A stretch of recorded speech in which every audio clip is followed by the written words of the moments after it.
Bosco, you are sitting on my favorite spot, my side of the bed. Sorry, darling. I wasn't thinking. On the contrary, I think you have been thinking too much. I can see the lines of concentration on your forehead. That obvious, eh? I suppose I have. I was just worried about the future of Singapore. Bosco, we have elected good people and did our duty. Let the good people run the government and presidency.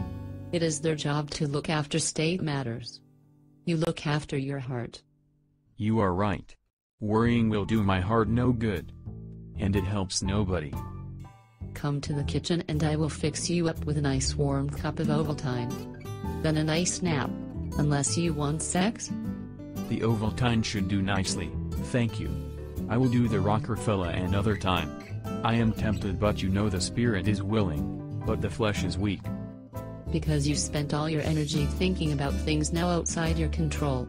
The second generation, they are running the show now. Let them. I am not worried about our children, that generation.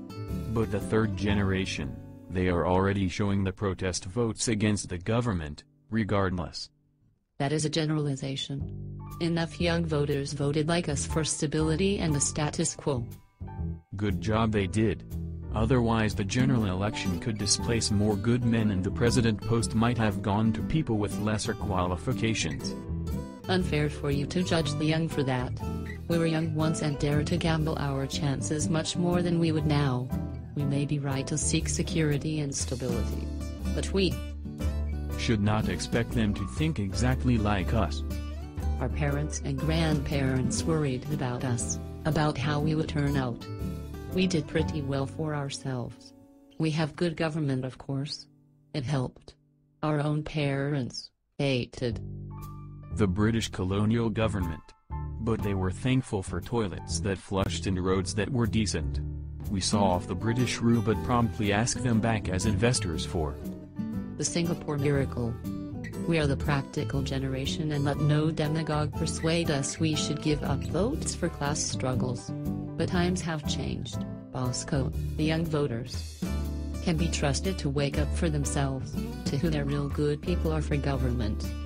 Not just people who promise much to seduce them their votes. Trust them. Don't break the only heart in your body. The second generation are in charge now, and the generation Y that comes on steam must be allowed to make mistakes if needed be. Anyway, enough show wisdom.